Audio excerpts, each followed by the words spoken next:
Good Well, evening. It is the Black Super Friends, hosted by the blackest of all the Black Super Friends. That'll be me, Zay, the ladies' man. Hope your weekend was wonderful. I see we have people that are celebrating here on the cast and in the comments. I'm going to bring to you my cast of best friends, brothers, my men in arms. I'm going to start with the unreasonable man today and see how his weekend was as we get into today's episode.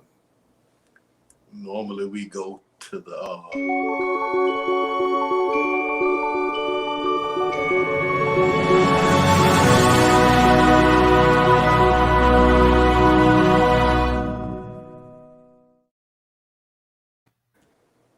I guess he didn't want you to speak, Chris. It's all right. I But we mean, wanted to know about your weekend, my boy.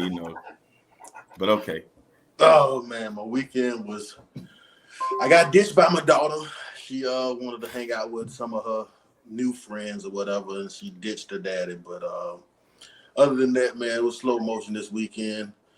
Yeah, just slow motion. Wasn't nothing major. But I'm still here. I'm still kicking, so I'm happy to be here. What's up? What about you, Mr. Hardy? How was your weekend, man? I don't know if you can see this, but I hope you can. No, I ain't got my So, specs on. so this was another luxurious weekend looking at the Dallas Cowboys. See, I thought this weekend was going to be closer than what it was.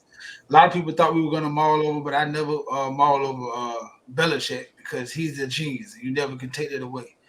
But for years and years and years, that New England Patriots have put smut on my team. And this year, we whooped that, we patted that, and then I didn't hear a lot. I didn't see a lot. Normally I get a couple texts, a couple memes. My Instagram and Facebook seem a little dry this year. Since the Dolphins are in a slump like normal, the Patriots can't get over themselves. The Giants looking a little small. The Washington Redskins ain't been nothing since they not the Redskins no more. The Eagles, I can go on and on and on. But at the top of the ladder, it's going back to what it should be. And America's getting back right, y'all, because America's team is 5-1 going into the break. Y'all sit back and get ready, because if the Dallas Cowboys go to the Super Bowl, you bet you we'll be going live from the Super Bowl. Go ahead. Chris. When is that this Magnifico. year? Good We evening. get that every year, though. Listen, I actually, when I seen that 5-1 and I seen them snatch another defeat from the jaws of victory, I really knew it was time to look upon the Lord and see to get my life together, because the Cowboys winning has to be a sign from above. But yeah, this weekend, man, right after this show, I'll be going to sleep. I've been traveling. I tell all the players out there, single men, high value men, there are some locations that need your accommodations. DC, Washington, DC, Virginia, Houston, Dallas, Toronto. Oh, they looking for brothers. They looking for men. They not asking for cash apps. They not asking for a lot. They just want a man. And they appreciate you up there. They'll even come up to you and offer to take you out to dinner and everything. Oh, it's so amazing. So that's all I got to say, ladies, man. Did you Oh, beat man. some? I That's plead the always fifth. so important. I plead the fifth. Okay. That was his meat then. That was his meat then. Well, in this week's news, current news, we've had several black men that have made headlines, from Colin Powell to Larry Miller, who is a top exec at Nike, Jordan, down to Julius Jones. And I wanted to kind of highlight Julius Jones a little bit more, because in bringing up Julius Jones, I had no knowledge of it. So I had to go and do some research to see what exactly was this all about. Because at first I was thinking Julio Jones, and then, oh, was I sadly mistaken, because this is way more in depth than that. So Julius Jones, if you haven't heard, he's a ex-Cowboy player who is wrapped up in a murder that he has, from the beginning of time, said that he did not commit, but he was found guilty. So some of the things with it, and people have been rallying behind him, saying to stay his execution, because in Oklahoma, where he's located, he's on deck to be killed for something that he did not do. And it's crazy because yet again, there's evidence overwhelming that suggesting that he did not do it. However, they're, setting up to kill another black man. So that's troubling for me. And also, if you are a black man in America, you should be afraid when you see things like this, because it's almost like Emmett Till coming all the way back around again. But some of the things when I went to investigate and do some research on this that came about that kind of looked like the regular run of the mill whenever a black guy is accused of killing someone who is of the another race and usually white, came right up to the forefront. So Julius Jones at age 19 was convicted and put on death row. So I'm going to just hit these points. So he's 40 years old now. So he spent half of his days on earth behind bars, behind the crime that he definitely said that he did not do. And the craziest part about it is, with new and compelling evidence, it suggests that he has not committed the crime, yet the state attorney's office has upped the date to get this man out of here before the end of October. They want to have him executed. So that's crazy to me. You have 6.3 million people who have signed a petition, and the number is climbing every day for them to stay the execution. Mr. Jones, who at the time stated that he was home, and it's proven that, well, I can't say it was proven, but stated that he was home eating dinner with his parents and his sister, even though their witnesses didn't work. He's still convicted, still on death row.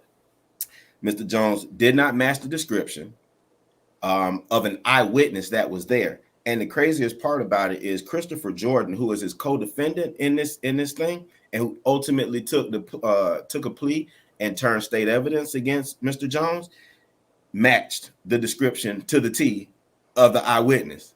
Crazy, right? Yeah. Welcome to America. The craziest part about that is Christopher Jordan, who was identified as the killer, stated he was not the killer, but only the getaway driver, and insisted that Mr. Jones was, and the state went for that. So in addition to this thing, he's the state star witness with being positively identified as being the killer. He's a state star witness. I want you guys to catch that. Now, in exchange for his testimony, they gave him 15 years, which made sure that he was free right now today to kill again if he so chose, but he's free. Some of the things, the racial bias that came up inside of this thing, I'm sorry about that, before we even get to the racial bias, let me not leave out that 3 men who were locked up with Mr. Jordan, who was the guy who was, eyewitness, that's the man, stated that he had actually confessed to them. These 3 guys don't know each other, but they were locked up with Mr. Jordan at 3 separate times. Yep. These guys gave a confession, never got a reduction in sentence, or any light was made of the information that they had shared. Amazing, right? Now, and he talked about or bragged about framing Jones for the murder as well. So now that was that. Boom, move that to the side. Let's start talking about the racial bias. The guy that he's accused of killing, Mr. Howell, he was a white man killed in a predominantly white neighborhood. The police officer that actually arrested Mr. Jones called him a nigger and dared him to run because he wanted to shoot him. Man, amazing, right? Welcome to America again. And then 11 of the 12 jurors were, guess what? White. One of the jurors even called Mr. Jones a nigger. Man, amazing. And they still found him guilty. So, I mean, the craziest part, or just the icing on the cake for me when I looked at everything and researched it, was just this. The attorney, the district attorney, his last name is Macy. He's from Oklahoma. His death convictions for the black rate has been high. However, what's been going on is they've been overturning them. So far, 10 now to date have been exonerated and freed of having their life taken away from them. And we're fighting right now to see if we can get Julius Jones to be the 11th one. That was some of the information that I came across when I knew nothing about this as we first began this conversation, which blew me away. But when I thought about America and what we live in, is it really so uncommon? It's sickening, but us as black men, I know that they say you're innocent until proven guilty, but it almost seems like we're guilty until we can prove ourselves innocent, which is a very harder road to go. But I digress. That's what I came up with. I don't know if you guys had gotten a chance to read into it at all. I know Chris, you were amening me on some things, so Yeah. I was on point a little bit. Yeah, you had some fallacies in there. He didn't play for the Cowboys. He got arrested at 19, so you're not even in the NFL at that time. I researched it. He played for the Cowboys and the Seahawks before. At 19. Yeah, who knows? Mm-hmm. Okay. All right. So, well, a lot of things you said. Yeah, I researched doing my research.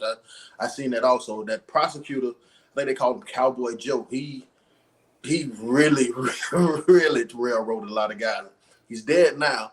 He had he was found guilty of tampering with evidence and things like that. That what led to the things being overturned and a lot of the prisoners getting out. But we starting to see this a lot more often, man. Y'all heard that story about the rich white man that was sentenced to death, wrongfully accused? I heard about that one. No, me neither. What about the Asian man that it happened to? He was wrongfully accused and on death row. You ain't heard about that one? Me neither. Yeah, I think they hit it. Me neither. The point I'm trying to make is this happened to a specific sector of people. Generally, it happens to a specific sector of people. Now, I believe that it's racially motivated, but I also think that it has something to do with our justice system. Our justice system, Julius Jones is in jail right now because of his economic status. His prosecution, I mean, his attorney was trash. They didn't research. They didn't have the money to investigate, and that happens to a lot of us, man. A lot of guys in jail or facing death sentences because they don't have sufficient legal representation, and that's an economic system, just like the economic problem, just like the bail system and all that, man. I just think that racism, economics play a huge part in this, man, and I think that it's sad that we got to continue to go through this, but I hope that all the work that's done on the side can get this man free, and especially like you said, man, he doesn't even fit the description. They said that the man that had hair coming out of the hat, this man was shaved had a low cut at the same time, man. It's just and the guy confessed to it, so it's heartbreaking to me. Yeah, I want to just make sure. I just want to say this before we leave. He played for the Oklahoma Cowboys. He was a freshman in university, so that's the Cowboys he played for. They say Cowboys, but that's what he played for. He was a freshman in Oklahoma when he got arrested. So Makes sense. I just wanted to make sure that they get out here. I got a question. I want to make a quick highlight, and this is something I learned years ago. It's an ugly story. It's ugly truth. When you realize that even the prison system is a part of the stock market, is big business. So a lot of times, I learned 10 years ago when we had our governor in Florida get sued by a private prison agency because the governor promised them that he would keep all prisons at 80% capacity. That way they can actually make a profit. And when for a couple of years, we weren't going to jail, they were suing the state of Florida for failing. And all of a sudden, you start seeing a lot of people going to jail with some more bogus cases and getting sentences. The sad part of that is a lot of us have been unfairly targeted with iffy sentences for free labor. And a lot of times, and we have had this happen over and over, somebody that should be free, but the reality is, even with all the evidence, usually they will still execute that person. You know why? Because if they do exonerate them, now I got to pay them money, sometimes millions, for the time that we stole away from this person. So to lead off on that, I always tell y'all, in America, there's no justice. It's just us. Go ahead, Zay. That's an excellent point. Colin Powell. Yeah, no, I was gonna tell you, Colin Powell. So this morning we got news that Colin Powell did leave us. Rest in power, Colin Powell. Some would say rest somewhere else. Colin Powell was the first African American. Yeah. Secretary of State. Yeah, it's left to opinion, man. But I'm just telling you, that's how they see him. Put their comments up. You ain't gonna disrespect my Colin, man. Hey, man, Might need to get your colon cleansed.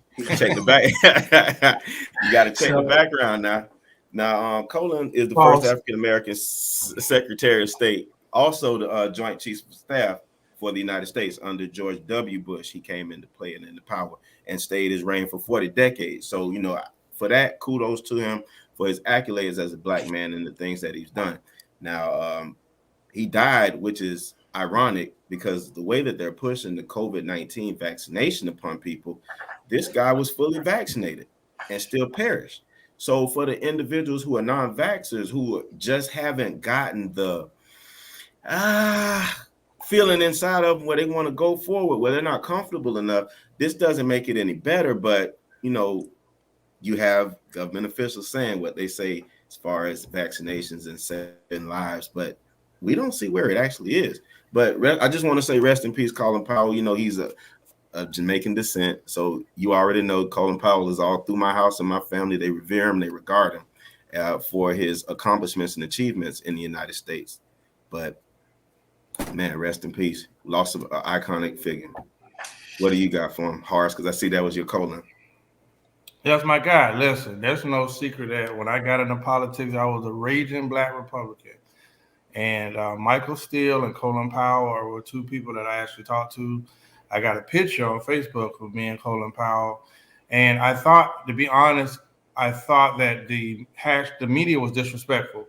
Colin Powell died at 84 due to COVID complications, which was misleading, it's false, and it's still trying to push an agenda. We seen a video one of you guys shared this week saying how they're using COVID. Like if you had COVID at all before and you died from something else, it's still going to be listed as a COVID death.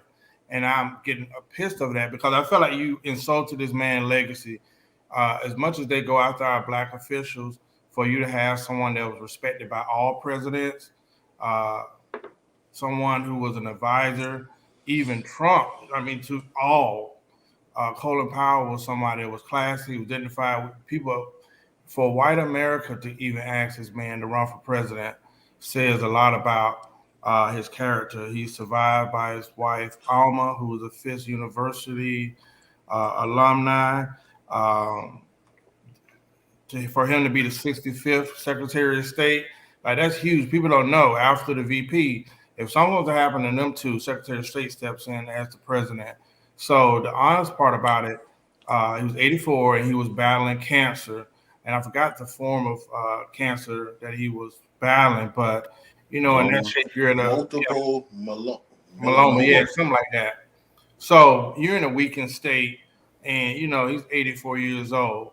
But I just felt like I was insulted by that. But I will say for Chris, he had a lot of wise, and I don't even have to think, but he had a thing where he was known for the 13 rules of leadership. And if you Google that, he has some sayings that people repeated and he was famous for. I know one of them was simple. It was like, get mad, then get over it. But if you go and look at some of his stuff, I would definitely say that Colin was somebody that we could respect in government, whether you were Democrat or Republican. The brother actually stood on his own, especially during the Trump administration, where he said, I'm black, I'm not Republican or Democrat. So I respect him. So I just got to say that. Mario. Hey man, Colin Powell, like I think the biggest thing you got to say about this is when everybody say bipartisan, like everybody respect him. Like, you know what I'm saying? When I say everybody, I mean like on both sides of the table, they still revere him as one of the smartest black men to ever grace the White House. And I think that right there it get glossed over sometimes, but I think that's very, very record. You know what I'm saying? It should be noticed amongst everybody. But that you don't get a lot. That right there you don't get a lot. So I just want to say, whatever he was doing in the way he talked, in the way he was able to get into rooms and still grasp the floor and make people understand that even if we don't share the same views, that we all have the same agenda, and that's for America first. Then as a black man, I think, and like Zay said, Jamaican descent, man, that's crazy right there for America that we know. We just got through talking about to respect him in such a high regard. So he definitely will be missed, and I think he will be missed so much because of what Horace said. Not to go on.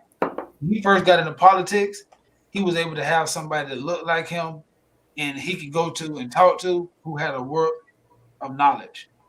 And that right there, missing those years of knowledge, those decades of understanding and what he went through, to just go away like this before he can really sit down and start teaching on a higher level was like, hey man, it will be missed. And we needed that now more than any time.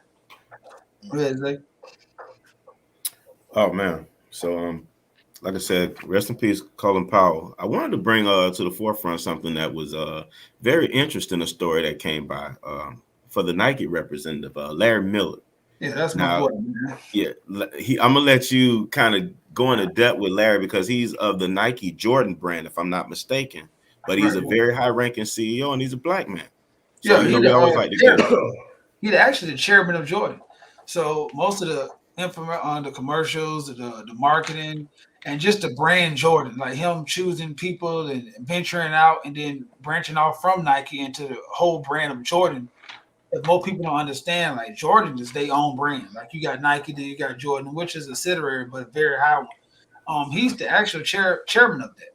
And lately he's coming out with a book right now, a memoir of how he went from the streets as a gangbanger as a youth and corrected his life and became the chairman of one of the biggest billion-dollar shoe brands in the world right now. And in that interview of telling about his memoir, he admitted that when he was a youth that he killed a rival gang member. And when you hear the interview, I haven't read the book or anything yet because he was just talking about it. But when you hear the interview, it was like, yeah, one of his friends that got shot when they were young, and all of them were drunk at the age of 13, between the age, like 13, he joined the gang. So like when they was 16, 17, 18, most of his friends around that time, one of his fellow gang members got shot, and they were just looking for revenge. And they went out looking for revenge and couldn't find a suspect, but they found somebody on that side of town and then killed him. It was an 18-year-old boy, and I think he did time for it as a couple stints in prison. So they said in detention center and everything. He was a trouble youth, but then he cleaned his life up. He said he never lied about it. That's why I can't wait to read this because it intrigued me. Because he said I never lied about it, but I hid it from everybody so they didn't find it, and that was remarkable to me to think that a black man climbed the ladder to the top of $1 billion shoe company, and nobody never brought this up. So whoever his team was that hid this is amazing. And those people right there should be commended because we got people getting on a death row right now for something that they know he didn't do. And this man did time for killing somebody, and nobody never heard of this.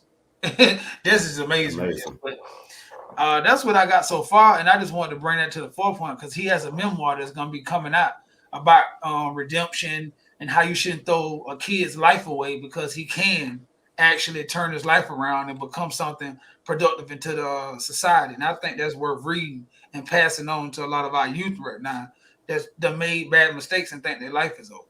Did y'all guys hear anything about that? Yeah. I heard something about it. I have a unique perspective on this one.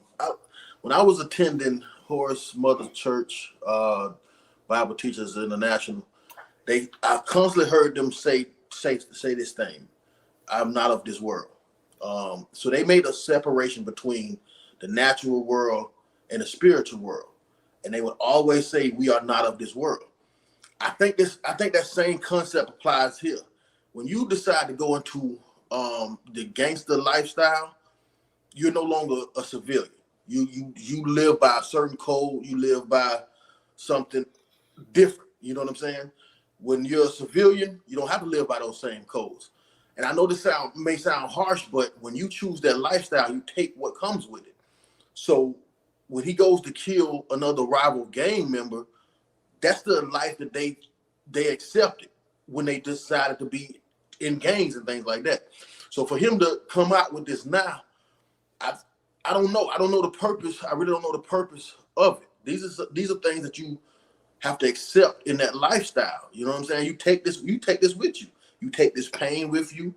I know a lot of the family members may hurt from from losing their family members. But that's, again, your family member accepted a lifestyle that's unlike yours. They're not of this. They're not of this world. When you accept the gangster lifestyle, it's something totally different, and death comes with that. Jail comes with that. So yeah, you can get upset and you can be sad, but that's what comes with that lifestyle. So I don't know if that man. I don't know if I salute. I guess I salute him for coming out with the truth or telling the truth. But at the same time, man, no, that's a part of the lifestyle he accepted. But that's just what I think. Zay, what you got?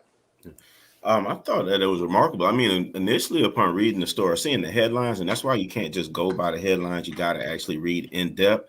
I was thinking, what a dummy. Why would you do that? Like, there's no statute of limitations on murder, right? And then as we read and we learned, okay, he had, got convicted, did some time. We're like, okay. So now it kind of hint. I went back to what Mario was saying. That's amazing.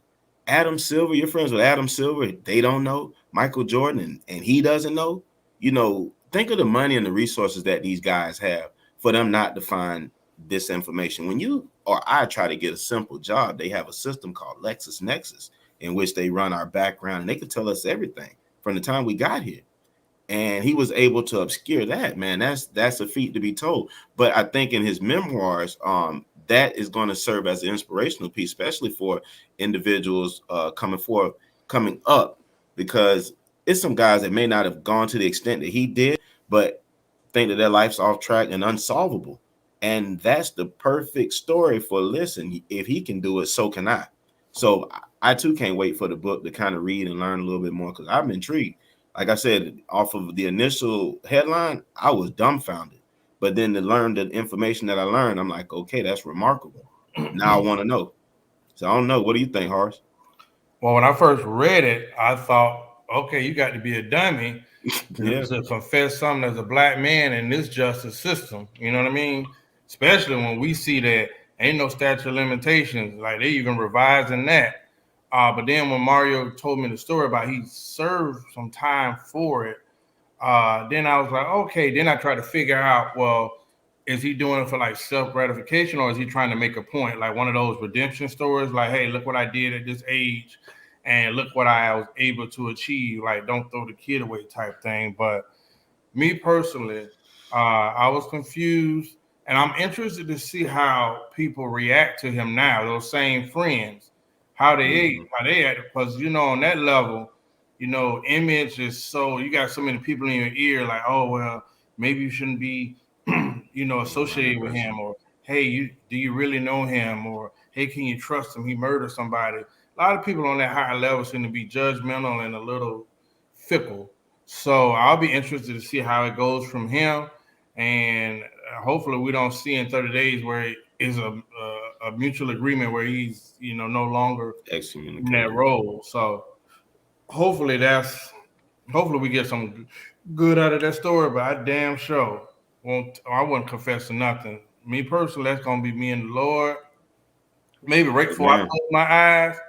But the way they locking Negroes up, boy, I ain't confessing to nothing. Sound about right to me. I take it to the grave. Take it to the grave. I would have. I'm sorry. You had a feat this weekend, man, that I think is worth talking about, man. It was share some light on that. Well, it's not so much me having a feat. It was more of my sister, man. And I just want to say I'm super duper proud of her, man. She's had a pretty rough last year, but I just like to say I'm super proud of her. She went to North Carolina for an art exhibit. The photographer name is E. Mackey. Basically, what he did was he started documenting the Black Lives Matter protests. It started with the Ahmaud Arbery, and he just went documenting, photographing the protests in a lot of the major cities. And then he went from that, he went to photographing the victims of the police violence at these protests. And that's how he linked up with my sister, and then finally made an exhibit. It got picked up by the Harvey B. Grant Center, and Man, I didn't get to personally go. My sister went this weekend, but the videos from it was amazing, man. The way this man captured that moment. I posted it on my Instagram page, and all I could think about was Public Enemy Fight the Power. Like when I was watching it, man, and it was really really compelling. He also has a book coming out called Lift Every Voice. I suggest you guys search him up on Instagram, check out that book. But I thought the exhibit was amazing, man. It tells the story of a lot of the victims and a lot of it chronologizes a lot of the things that happened in these Black Lives Matter protests. And you remember that was just last year, so it's almost like we forget those things happen. But yeah, like I said, I want to say I'm super proud of my sister, man, for being able to go back and just see those pictures. Now, I know it's art now, but think about the memories that it brings back to her. You know what I'm saying? And I still get shaken up by seeing the one picture with the bandage and the eye, man, because I takes me back to when it happened, man. I felt so helpless. You know what I'm saying? You know how it's your sister. If something happened to her, you just want to go beat up whoever it is, but you're fighting the whole system, the whole police force, the whole mindset of people, and it made me feel defenseless for her, and that was a really really tough feeling. But it's not about me; it's about her. And just like I said, I want to say I'm super proud of her. But if you get a chance, check out that exhibit. It was in North Carolina. I don't know where it's going to pop up the next time. I look forward to going myself. But yeah, E Mackey on Facebook. Yeah, check it out. Chris, I must say I seen the story shared, right? And we shared it on the Black Super Friends. I Thank you. believe that picture is going to be iconic. I haven't seen a picture in a while that you can identify with. Like, so I don't know. Shout out to the photographer, but shout out to your sister for having that courage, man. Yeah, That picture just has depth to it, and there's yeah, certain pictures where you can see and you can feel it. I feel it, so I think that picture is going to end up being iconic because when I see it, it always makes me feel a way. yeah, You I definitely was gonna say shout out to Toya for the bravery of that because I know what she endured and your family as well during that time. But for her to okay it, for them to use that as a beacon or a symbol of hope that and still, we'll still rise and we're gonna still be here and peacefully protest or use our amendment rights in an effective way. You can't stop us, is what I seen from that. So, Toy, I want to let you know that I'm proud as your brother, proud as another big brother of yours could be. Because, like I said, that takes bravery. Some people will shy away from that because it's not your normal beautiful face. But you know what? That pain is I don't know how to even put that. That pain is the investment that you have into what you actually believe in. And man, the initial picture, it just brings me back to that day when I saw that initial picture. Like we all hurt. Like Yeah. we protect her, we make sure she gets home, nobody bothers her. And for that to happen, like damn, like you said, Chris, it does make us feel helpless. Like we can't even protect our own. But how can we against a system like that that's set up for us to lose? So Toya, shout out. I hope it does go down in the history books, and I hope it does become an iconic picture, something that you can proudly display later on and talk about how you were there in all your efforts on the front line for people. What about you, Hardy? I know. I'm proud of Toya and everything she did, and the mural is amazing. Like from me looking at them pictures and how he captured it, and just knowing, that wasn't that long ago, but to see that will be etched in, because just like we see Martin Luther King having his speech, and then Malcolm X, those are pictures that we see from the '60s and the '50s when they talk about this kind of stuff like this, because this time will be talked about. You know what I'm saying? And then that picture right there and that whole tribute he had, not little, but that tribute he had was know, amazing. I'm talking about that's really art that he took and made to a moment.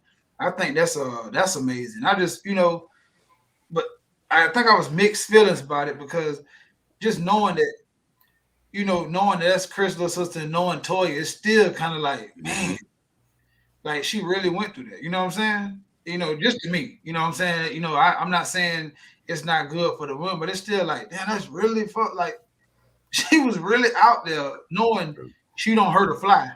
She was Right. out there trying to protest, just let her mouth, her just to say what she feel.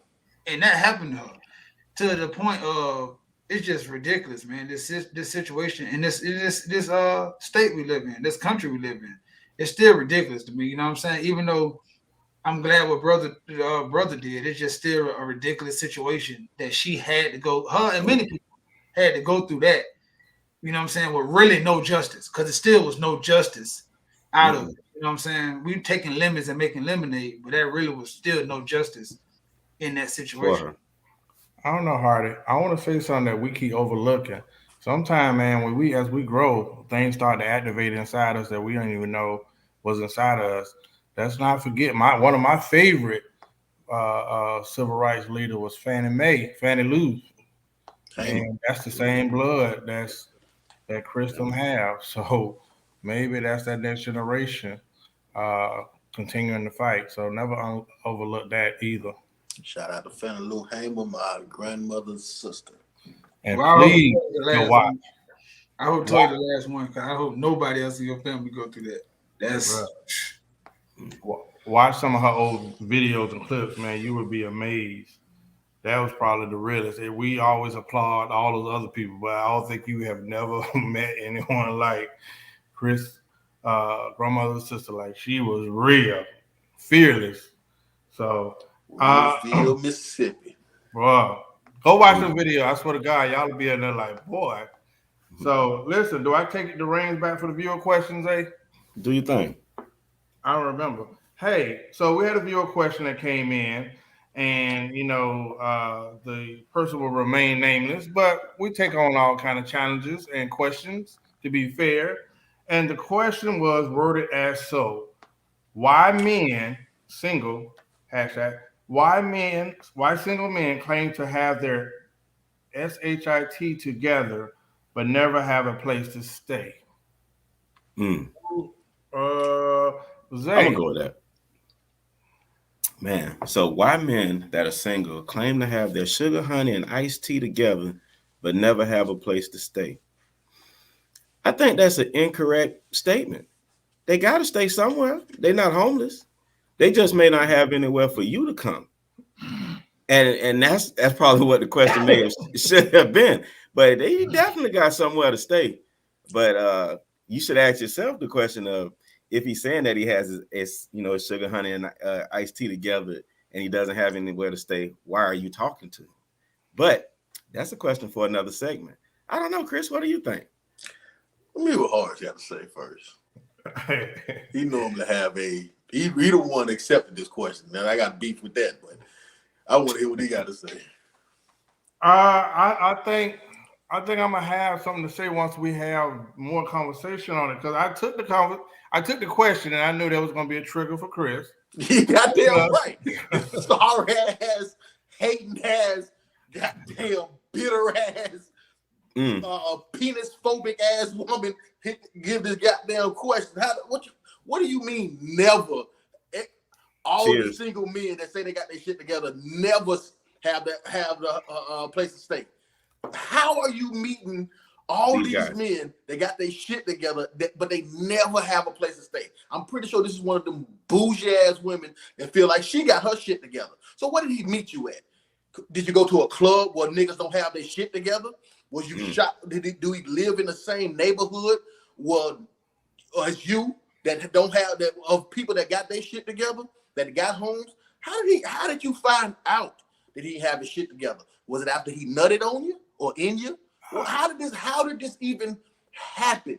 Like this is the most hating ass question in the world, man. This is a lie. Most of the guys that, first of all, men that have their ship together don't have to walk around saying they got their shit together. But the men that do have their shit together, that don't want to take you on one or two dates before they offer you back to their house. That's what we do. When men that have places, they offer you to come to their place.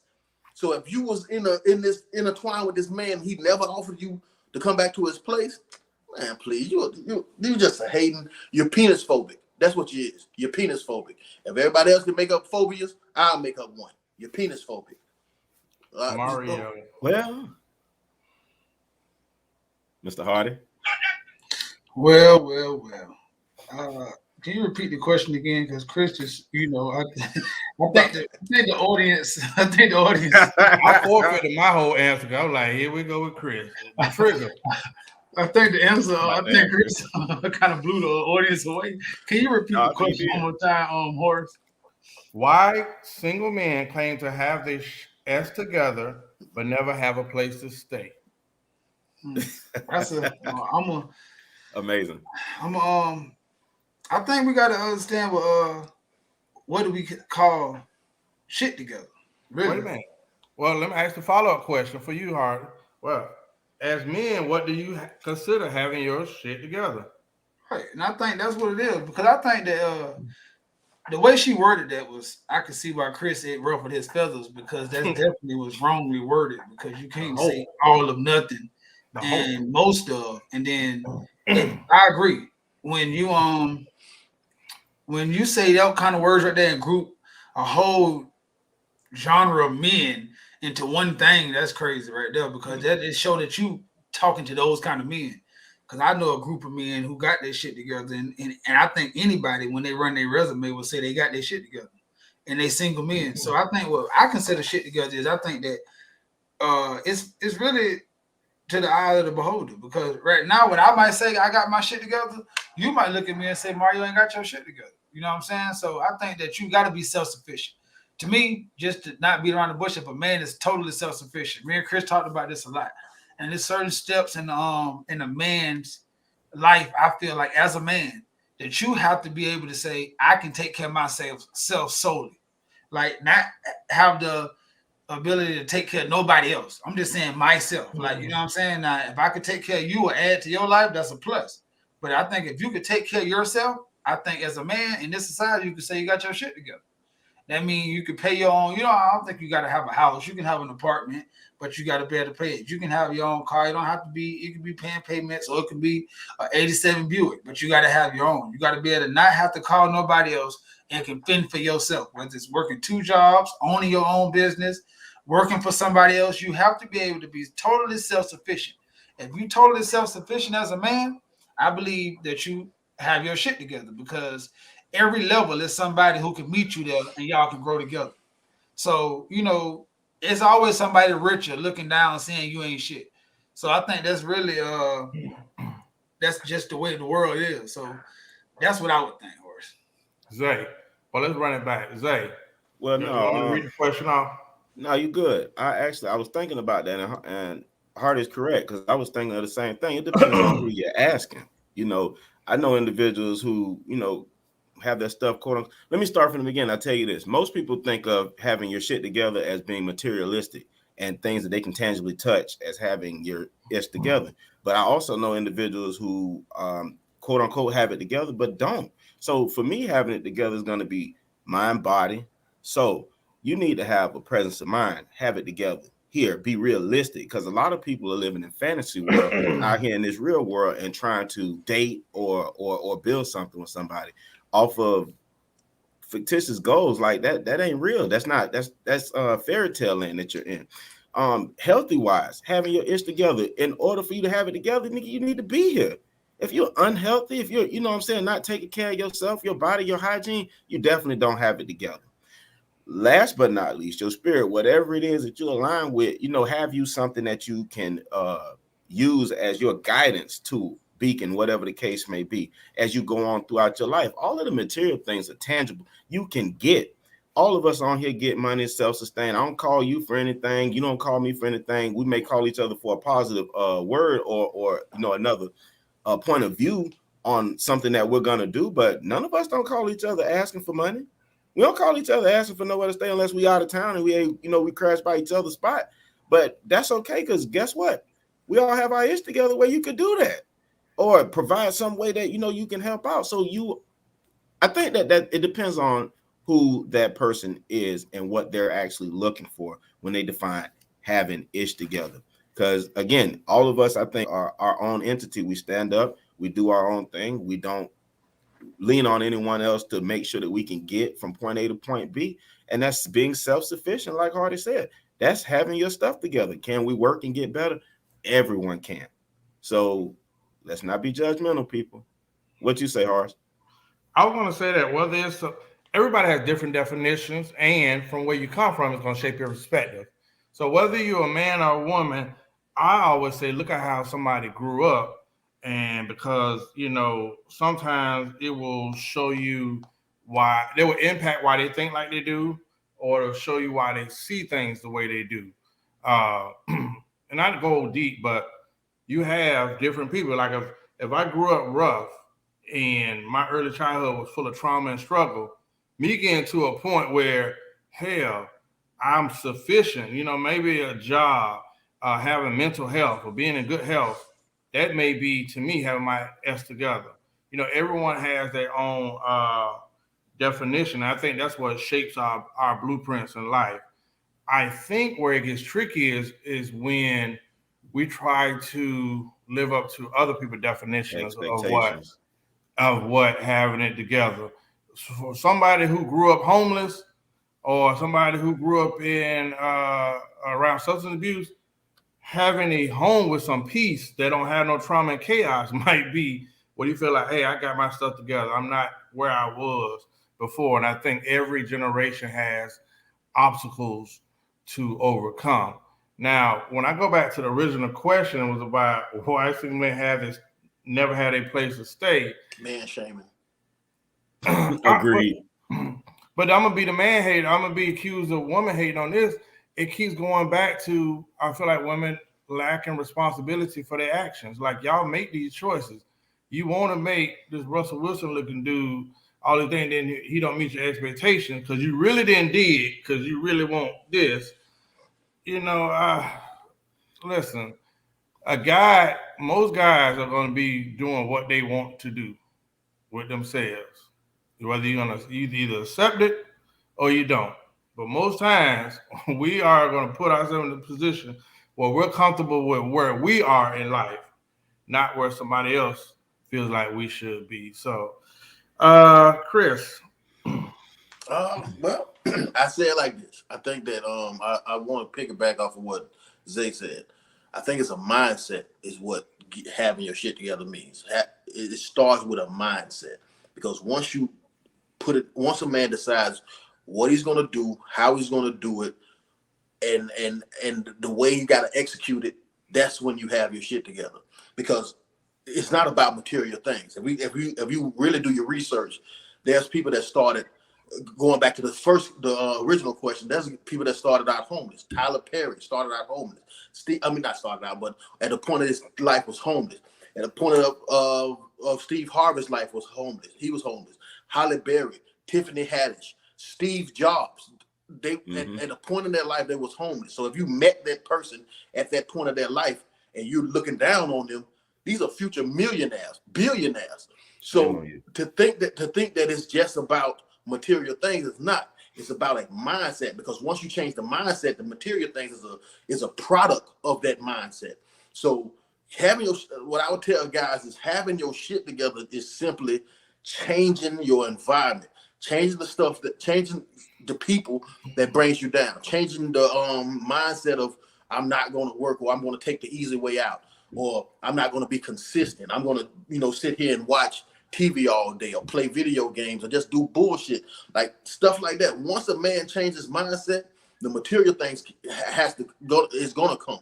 But as far as a woman caring about whether you have some place to stay, shit, I don't have to sleep in my car some nights. That's a part of the determination. That's a part of the road. Everybody don't have it as good as everybody else. That has nothing to do with that character of that man. And for her to be saying, single men that say they got their shit together, never have a place, like, how you attract who you are. You are the equivalent of a man that does not have his place. You may have your place, but you are equivalent of that bum that you think he is. You the same one, because you keep on attracting that man. But did you think you had your shit together when you were sleeping on your friend couch? Do I think I had my shit? No, because I didn't have the mindset. But once I changed the mindset, then yes, I think I had my shit together. But when I So was I'm speaking on saying my you right. You think you? I'm just asking. You think? Cause I never. Let me speak for me. Until I became self sufficient, I didn't think I had my shit together. Like right now, I don't. I don't. When I stay in Orlando and I was rooming with you, I didn't have my shit together. When I was staying with my other dog and I ain't had no, and I couldn't pay the whore, I ain't have my shit together. I'm just saying me. I didn't feel like Because that's the question is not are you a good person? Not will you have your shit together? Not can you possibly get your shit together? Not is your mind right to have your shit together? But do you have your shit together? I don't think I had my shit like right now. Having a house didn't make me have my shit together. I think when I had my apartment, my 2001 Acura, like I'm talking not where I'm at now. I think at that point in my life, I had my shit together. I was saying now I could have got better, like Zay might say, I could get better. But I felt like as a man, I'm at the okay, now let's go, let's build from here. But before that, I think I was trying to get my shit together. That's why well I'm by Now, that what I saw, definition, I don't believe I have my shit together now. What I believe that when I believe that I had my shit together, is when I decided that, oh, I'm not finna waste no more time rapping. I'm not finna waste no more time selling drugs. I'm gonna put my mind and focus on being a better father, keep holding down income, just completely changing my life. So by that definition, no, I wouldn't say that now, because there's so many other things that I want to accomplish that would make me truly feel like I can have my shit together. But that's why I say it's more of a mindset. Like, this is what I'm going to do, and nothing's going to stop me. That's what I got. well, I'm asking you something. This has always been my flag on the play. I believe, me personally, that whether if you got your shit together or not, if you're in a place where you know dating or pursuing somebody that's gonna have you compromise or take away from your day to day, I don't think you should be dating. That's me. I don't think you should be dating. That should be the last thing in your mind. I'm pretty sure if you get some occasional box dropped on your lap, have I'm at it. supposed to take that. Have at it. But I'm saying, ain't no way. Most dudes that I know, they ain't thinking about no box. Well, we do know some, but you ain't thinking about no box if you ain't comfortable with yourself, or you know that I'm on the couch, or I know I ain't where I need to be. Everybody has a gauge for themselves inside them, but like this is where I should be. And I'm not there yet. I will say this on the other end to that female: if you meet a dude and he ain't where you per se want him to be, why you stay there? Yeah. How do you get you? I always say the CEO, this, you know how they get you, Chris. You know, Mario says it and Horace says it a lot. I think Horace says it more than Mario does, but you know, they look what you said, shallow. They look at the exterior. Ooh, that's a nice looking man. He's built right or whatever. And oh, I can see myself with him, but you don't know what's going on inside of that man. You didn't stop. You know, all this stuff this fluff that women say, oh, I wish he would stop and talk to me. They don't even take that junk seriously because they don't. Once they see something and they like it physically, they're at it. But you don't know what type of turmoil or hell is going on inside of that man, you know, to say have his S together. That's why I made the mention of you meet dudes that have cars and the jewelry and the money, and they don't have a clue. They don't have a clue. They just hit a hot streak. But you'll meet a chick who's a fan going, oh, hot dog got his stuff together. A hot dog don't know where his next meal coming from. He just know that he hot right now. But when it's all over, he doesn't have a plan. Therefore, once that wave runs out, then he becomes a has-been, and then he becomes talked about it. Well, he did have his stuff going together. I don't know what happened. He fell off. He never had it together to begin with, if you ask me. But For me, I digress. Go ahead. I know it's a movie, but one of my favorite movies was Pursuit of Happiness with Will Smith, but it was based on a true story. I believe that man had his shit together because his mind was determined on doing what he needed to do. And in that movie, he was homeless. He was having to carry his son around, sleeping in elevators and things like that. I believe it, but his determination and his mindset was what I believe made him have his shit together and not be able to be deterred from other bullshit and persevere and keep on going. That's one of the few movies that the ducts in the AC start to clog up my eyes and stuff like that, and onions start to be cut and stuff like that. But yeah, that's why I think that it's more of a mindset than the physical, tangible things. It was God's time in what you watched, Chris, because like you said, he was doing the work that it took, but God said, not yet, my son, until God said it was his time, and then bam, it came together for him. So but it's not not a until process then. of getting your shit together. Hmm? So it's That not a is. process of getting your shit together. Then that's that. That don't. It has to be a process. It I can't believe. because if I think it, that's what I'm saying. Like, so then, what's the process of getting your shit together? Then Well, see, that's the to thing, me, though. y'all, That's Actual the do. thing, though, y'all hard. describing to me. That's the thing, though, hard. I feel like, I mean, I done had a series of beat up cars. At no point in time, I felt like I had my shit together because I just had There a you car. go. That's my point. So You if know you what I'm never saying? felt like you had your shit together, that's what it means. That's what I'm saying. Like, and maybe that's what I'm wrong. That's what I say. When you feel like I can say whatever I want to. I'm saying I know at some point in my life I felt this way. Like it ain't like my shit went together when I decided to start getting my shit together, and then I got on that path. Then I got to a point in that path where I said, "Hey, bro, now I feel like a man. I really can take care of myself. Like I didn't have to bullshit. It don't matter what nobody else said, nobody else leaned. I knew right now if I don't call nobody and don't pick up my phone, I can totally take care of myself. I felt like my shit was together. Now the world might have said, Mario, you ain't got no house. Mario, you're cold. But I knew this. I can wake up in the morning and then do the fuck thing. That's when I knew all my shit was together. Now, my mind was made up 2 years before that to get my shit together. So I got on the road to getting my shit together. That's what I believe. That I love that movie you talked about. And I believe Will Smith was on the road and pressing with his kid to get his shit together. That's what I think. Then I believe we seen him get his shit together and obtain what he wanted. Because it has to be a level of getting your shit together and shit together. It can't just be I decided to get my shit together, not my shit together. Yeah. Now, if that's the case, then it's no process of getting your shit together. Can I say something? Now that we're talking about this, despite how it looked from the outside, I think this is the first time that I will feel 100% secure saying I have my shit together. And I've had some decent moments in life, but this is probably the first time I can say I got my shit together where I don't have to worry. Like when we was over on 34, I was doing okay, had a good job and all that, but I didn't feel like I had my shit together. And some people might feel like I did. So I guess it goes back to what you feel as well. Because listen, I might have been working, but I feel like I was still a check away from goddamn dancing again or something. You know what I mean? It's 100% that hard. But you have a mental breakdown every other weekend. Who the fuck? You. No, I don't. You get the shit together, but you have a mental conundrum every other weekend. No, I don't. Right, because that's the fear of success. Chris, that's what that's called. Chris got the fear of success.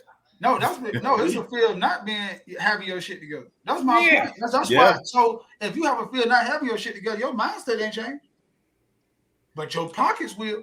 So that's why having your shit together have to have a dollar amount. It has to have a tangible amount. Because that's the case.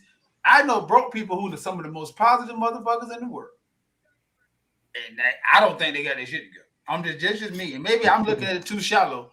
I don't think the motherfucker up under the bridge with a beautiful mind have his shit together. Bruh, if I lose everything next week, guess what? I ain't gonna get nothing but prayers. Hey, where I'm going? Who I'm gonna go to against all? So then that's what I'm saying. So then your mind state don't change. So then what? Is your shit still together? No, your shit gonna be going apart at that point. You're gonna be a man apart. No, it can't be. Because you said when you say your mind is together and you determined to do better, like I agree with the analogy that Chris said. I believe that's when you start getting your shit together. When you start playing, when you start understanding life that you have to mature, you have to have sacrifice, you have to have dedication. That's the beginning steps to the process of getting your shit together. You when you become a man and put childish things away. That's the steps and towards getting your shit together. Then you're going to get to a level. The beginning of getting your shit together, the bare minimum is I can take care of myself. Well, Horace, now you done got a house, you got a new truck. That's another level of that. I'm saying what Chris was saying, me and Chris have been in places together when both of us didn't know what nothing was coming from and all that kind of shit. We was figuring it out. We didn't have our shit together. Right now, Chris, right now, where he at right now, he can wake up in the morning and take care of his fucking self wholeheartedly. So now from then you want to expound on that and get better. but you have your shit together. That's what I think that girl, like right now, it's a lot of dudes out here who be saying, yeah, nigga, I'm a cat. Bro, you not. You don't have, see, I like to be realistic with my fellas because iron sharpened iron. Mhm. I felt like I was the shit when I wasn't shit. And that But you held me gotta be back a like lot that. in life. That held me back a lot in life. Because people say, oh, you look this, and I was charismatic and all that shit, but I really didn't have shit. But in my mind, bro, when I woke up and said, bro, hold up, I got to get my shit together. That's when I began to get my shit together. I didn't have my shit together that day I decided that, though. That's all I'm saying. That day that I woke up and said, bro, I got to get my shit together. I ain't have my shit together. I ain't have shit. So then I had to say, hold up, let me get my credit together. Let me get this. Because that's what Chris, I hear you all the time say, before I got to get my shit. I got to get this more stuff as a man. I got to get. Because you got to feel like your shit together. Then you feel like I could bring somebody else into my life. And then, but right now, I've been there. I'm working on me. Yeah. So before I can even talk to any woman, anything else, I got to work on me. I got to be totally set. And I said, bro, I feel you. And when you said it to me, I told you, you have to do that. Because I don't, because if you get with a woman before that, you're gonna feel inadequate. Mhm. And I agree with that. I have been with women who had their shit together and I didn't, and they was trying to help me, but it wasn't the same. Because you don't feel like you pulling your weight. Like I can. It's a difference when you know that I can take care of myself 100%. You can take care of your 100%. Now you might have more money, but I'm saying we both self-sufficient, and we get together. It's like shit. Okay, now let's build. That's a different thing. That's why I didn't think that. Okay. All right, we bringing Ira Shields. You in the comment? We're bringing Ira Shields back on in a week or two. Ira, I want to talk to you about Chris, who triggers me on air. We need you once again. All right, he's been angry.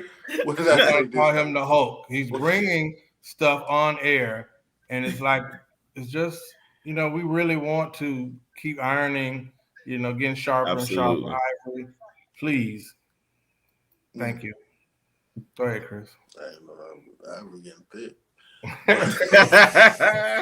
Watch your mouth, man. Hey, are we gonna do the last Truth question, is the man? truth, Or man. Yeah, go ahead. We folding. Speed around it. Let's do it. I don't do nothing quick, Zay. Oh man, that's not what I heard. Okay, you got one coming. Listen. That's what she said. Oh man, God dang it! Some hookers do give you free work. Hey, listen. This is a serious question, man, but it's going to be the speed round, and I'm really going to pull. Dang, I can't say that. Listen, I'm going to go and ask you guys to be sincere on this one, and because Chris has given me trouble tonight, I'm going to switch the order. What's the best thing that I learned from a woman? And I am going to go in the order of Mario, Chris, me, and Zay. Mario, Chris, you're on deck too. The first thing I learned is no matter what they tell you, you got to be a man for yourself. Like one thing for sure that every woman is no group of this how women think. Every woman think different. Every woman have their point of view. So if you go off of what a woman tell you a man gonna be, or what a woman tell you a man should do, or what a woman think you should do, then you're gonna be a lost soul. You got to gather yourself together. You got to seek refuge. And then right now we lost for mentorship. So you got to gather mentorship from older brothers, not older women, not sisters, like from older brothers, because iron sharpen iron. So one thing I learned from women, that's the biggest thing. My mom always used to tell me, I can't teach you how to be a man. And that's true. Like she cannot. So no matter how much she nurture you, you got to go learn how to be a man. And I think that you should seek it out from other men. So I learned that from a woman, that a woman can't tell me or teach me or mold me how to be a man because they don't know. The unreasonable man. Well, what I've learned from a woman is the right woman can make you a millionaire. I absolutely believe this because I've seen it. I've seen women make men millionaire. Now, they was originally a billionaire before they met her, but that's neither here nor there. What I will say is this. What I learned from women is having this ability to feel as though whatever position that I'm in, I deserve the greatest, something great.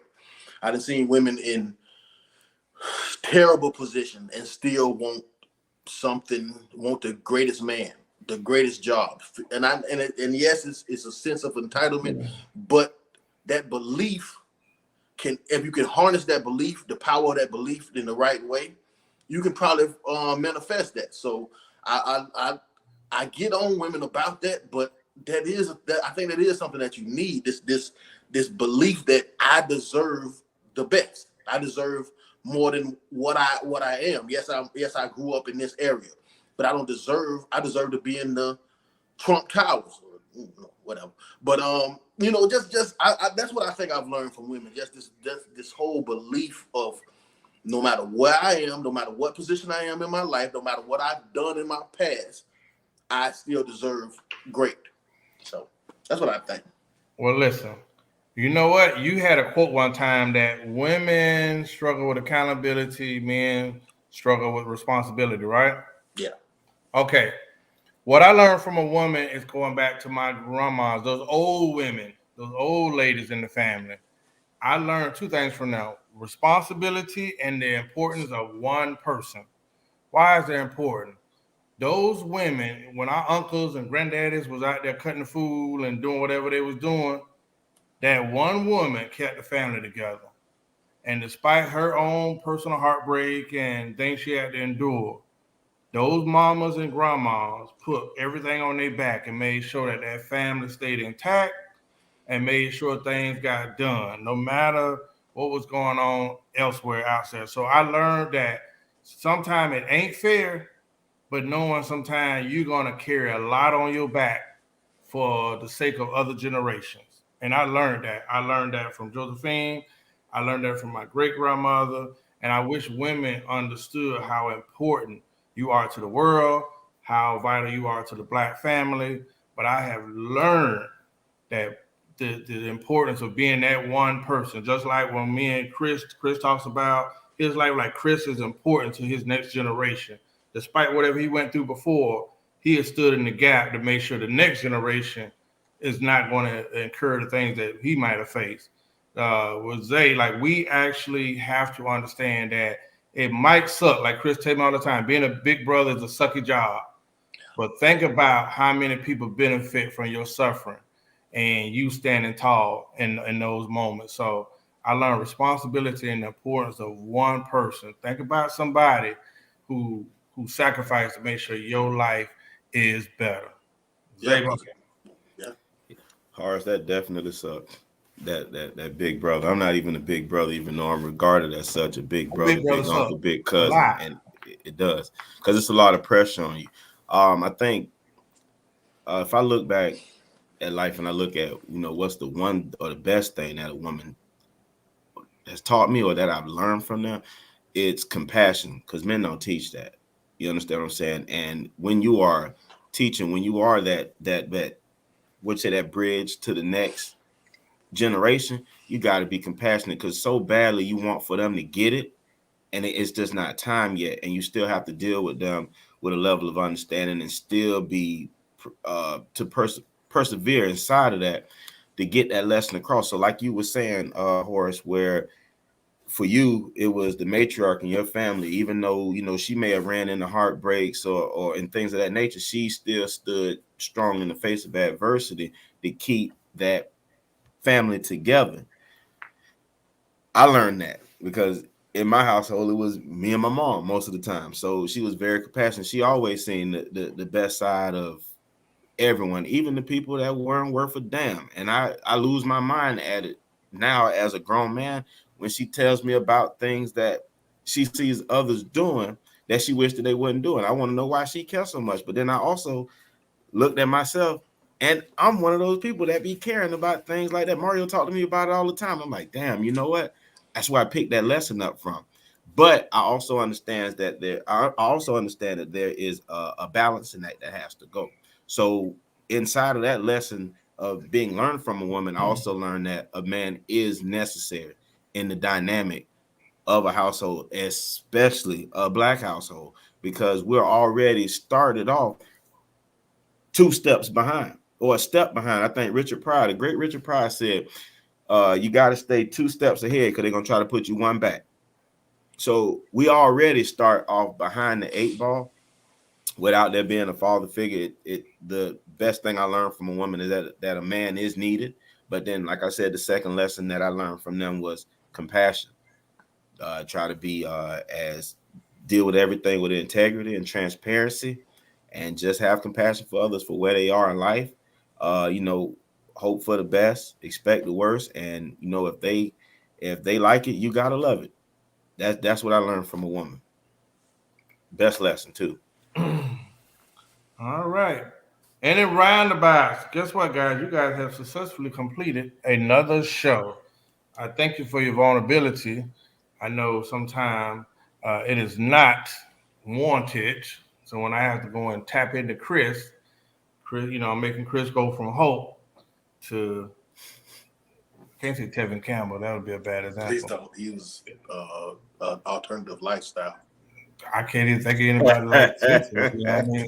From Hope to Drake, you know what I mean? So listen, everybody, we thank you for joining us on another week of the Black Super Friends Monday Night Raw. I ask that you guys please submit a video question or give us some topics. Next week, we're gonna have a different show because those guys on that side are going international. So they will not be here unless they purchase internet access.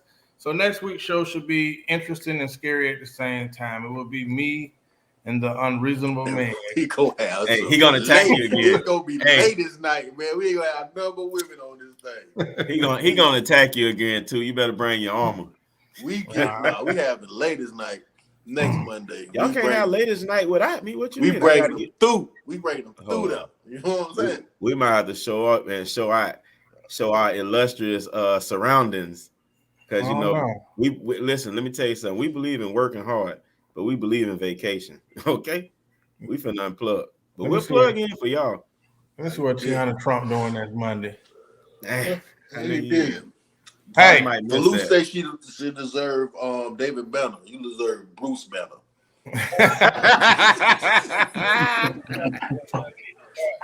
when he's scared to become the Hulk. Listen, close the comments. Let's go to the person who is riding the winning streak that he's never rode before, Mr. Hardy. Hey man, I appreciate y'all, man. 2006, we were 14-2. I appreciate y'all. 2016. I appreciate y'all coming by to the Black Super Friends and stopping by, having your comments and tuning in, man. Without us, there's no you. You wouldn't be having nothing to do on Monday nights if we didn't come. So how about you keep us coming? Yep. Paul. No, I agree wholeheartedly. Keep it coming. And share the page, man. Share the page. We always say that, man. Now I say like I'm one of the water boys in Atlanta begging for $1, but we need y'all to share the page, man. Because if you share the page, we can increase our wage. So we're gonna keep y'all coming back with all our facts. So share the page, man. Just share the page. Thank you. Well, ladies man, talk to him, brother. I always say tag a friend and let them in. Share our page, as my brother said. We appreciate y'all coming in. We realize it's Monday Night Football. The guys that came through, we appreciate y'all. We want y'all to become more vocal because the women are giving us hell, guys. Share the page. Don't just tell us when you see us out in public or in our inbox, man. We're men. We speak up. Speak up. Say something. Come through with a topic that we can discuss. It may be something that women do that irks you, because they definitely come through and tell us about what we do that irks them, and we have to talk on it and defend you guys. Y'all, y'all big us up and y'all tell us thank you for our words and everything like that, but they want to hear from y'all. So I'm gonna encourage you to share the page with some guys who may speak up, or just tag them in comments, because that they've been having some issues in the area that we're discussing at that time. I'm also gonna thank every last woman that give up a comment or a topic idea. Because again, like my man Mario said, without us, it won't be no you. What would you do on Monday nights without us? Mm-hmm. We love you just as much as you love us. Thank you, Ms. Williamson, for tuning in. And to Zay's point, we'll be out in public. I've actually been recognized people to say, hey, I watch our show. I mean, you'll be amazed at who stops and like, oh, I see y'all show, man. The podcast good. Da, da, da. I'll be like, well, I want you comment. Oh man, I don't really read that stuff. Just comment, like, share. Right. Oh man, the unreasonable man. Yeah, I'm with you on that because our last week Instagram views was low, so I ain't finna be nice about this shit, man. Like the page, share the page, and comment. YouTube, does that? You know how much effort it takes to do that? None. It takes no effort to do that, man. Y'all sit up here, soak up all this game for an hour and some change every Monday. The least you can do, and I do mean the least you can do, is press the share button. Is comment and press like, something like that. Subscribe to the YouTube page. Now, when we start dropping this cash out, I'm gonna start asking for some money too. By the way, we're gonna pass around the collection plate. So, and it's coming. It is coming. But so is the merch. The merch is coming. The merch. Also, we're doing product sponsorship. You got a product that you want us to sponsor. You come to us, holler at us, we'll sponsor it. All we need from you is a discount code that let us track what we bring in, and then we'll discuss the numbers later. But no, we're gonna discuss the numbers first. but honestly, man, I appreciate y'all for coming, man. Y'all could have been anywhere in the world, but you're here with me and us, and I appreciate that. Ain't nobody coming to see you, Otis. Chris, to your point, ladies, stay out my DMs and make it and comment. They'll tell me stuff about the show in the DM, but won't comment on the page. I had somebody today give me a shut up and dribble type analogy saying, we already got one date, doctor. We don't need another. I was like, well, I can't have a thought. Wow. Because you dropped some knowledge, though. That was some game. They ain't like that. You blew up their spot. Oh, yeah. That's how I know. Oh, wait a minute. Talk about that video. Wait a minute. You don't want to let Which one? You was on that video. Never nope. Mind. Wasn't me. She getting thick, too, now. I'll make sure she knows. She getting thick, too. Well, I don't know what it is. Man, listen. That was hilarious, by the way. Yeah. The comments just showed me how shallow people are. Little do they know. Man. All good. All right. Well, shout out to Dave Simone having to endure the Honda hate. We talked about that Drogon. We'll bring it back up, though. We don't understand it. Well, we'll bring it to the forefront again. I don't know, because he got a double follow-up question. Why men leave their children? Yeah. You know what? He should add to that without blaming the woman. Because a lot of people be like, oh, man, she tripping. But, okay, she tripping. It's still your child. We don't want to hear that shit. I heard it was a song. It was the 1st of September. It was September gone now. Yeah, man, listen. It was in the song. All right, thank y'all for joining in another episode of the Black Super Friend. See you soon. Please hit that share button.